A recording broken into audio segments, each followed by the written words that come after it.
now we're walking on the streets of Fira. It's the city center. You have last night we also walked in Fira, and it was really nice, very lively at night, also lively in the day. After 9 a.m. I think every store starts to open. Before that it's pretty quiet.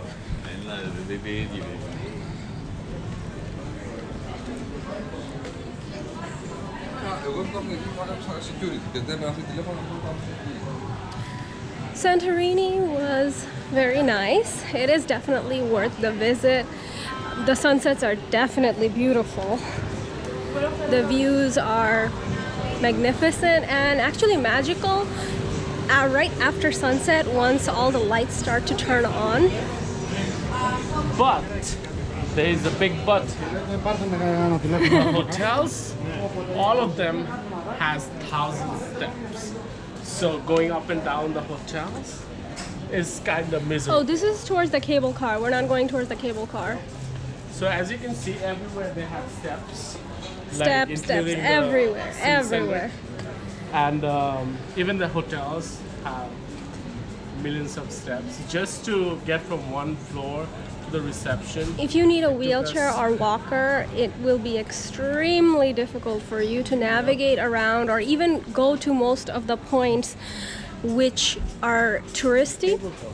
Yeah, this is towards the cable car. But if you love to hike, yeah, this is the best place for you.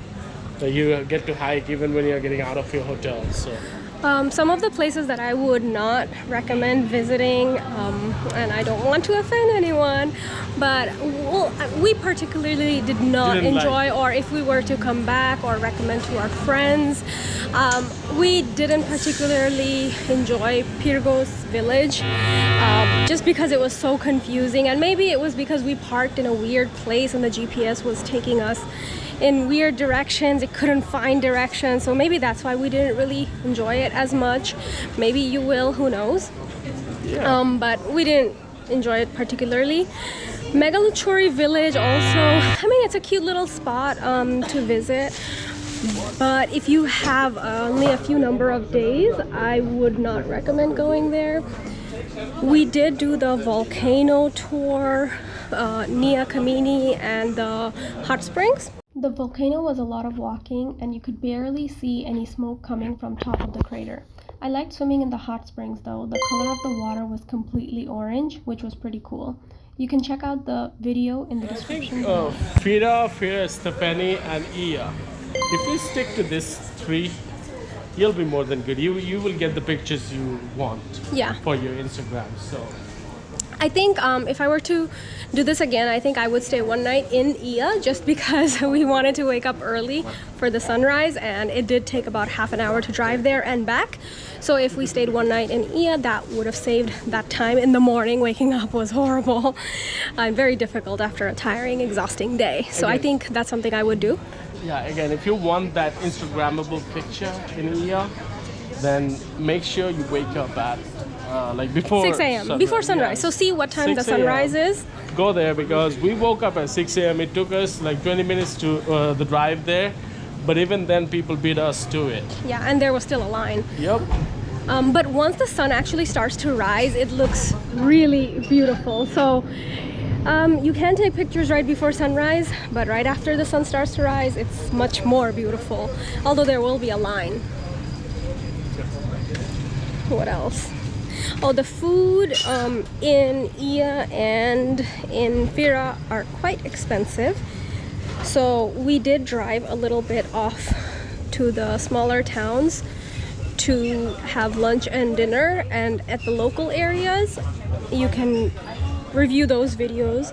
We did record most of them, and those were really nice. Last night we had dinner at one of the towns in Fira, one of the dining places in Fira Center, and it was nice. We really liked it. It was great, but it was super expensive. So I think I did enjoy more the lunch that we had. That was by, I think, the Black Sand Beach. It was by the Black Sand Beach, and the name of the restaurant was Mr. Filippo's. And he was really nice. It's a family-owned restaurant. And the owner of the restaurant, he himself runs the restaurant. So he will be there to greet you when you and your family are here.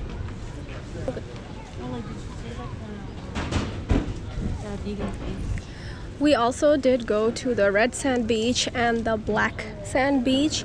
Both of those places were really nice. I liked the black sand beach. The sand was really cool. It was like stone pebbly black. The red sand beach was quite a hike. I went about maybe 8 minutes into it, and then I just took some pictures because I didn't want to go back down and then climb back up again. But it was nice. If I had like 2 weeks to spend here, maybe I could spend half a day there. 2 weeks? 2 weeks just in Santorini? Nah, man. I think that'd be way too much. Yeah. Because Santorini is actually a small island, as is Zakynthos and Mykonos. So our next stop is going to be Mykonos. Yeah. We are actually, after we are done walking through the streets of Fira, we will be heading towards the ferry, which will take us to Mykonos, and we'll leave the car at the ferry port. The rental car. Yeah, the rental car. And also gas is very expensive. Yep. So we finished about 1/4 of the tank, and it cost, I think, I'd like to say almost $40 to fill it up.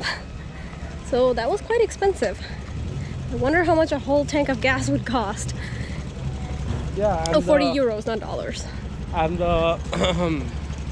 and the travel duration for the ferry duration from Santorini to Mykonos is about 2 hours. Yeah.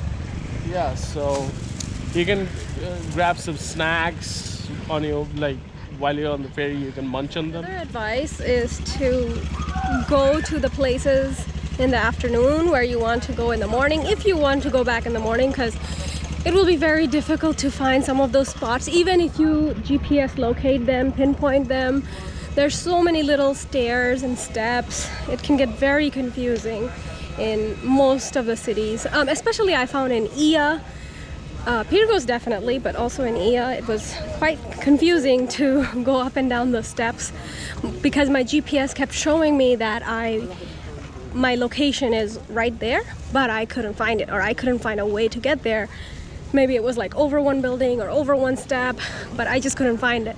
So I had to go back and forth trying to locate where I wanted. One of the places that I would locate is called, what was it, Alexander's Jewelry? Yeah, Alexander's Jewelry. The first spot is right there in that alley. So there's one spot right next to that, on the right side of that alley, and another spot on the left side of that, on the alley to the left of that store.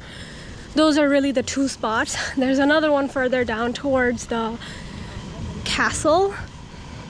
Oh, and the best spot to watch the sunset is actually at the castle. Check out the video below. Thank you. Make sure that you get there early because it will be crowded.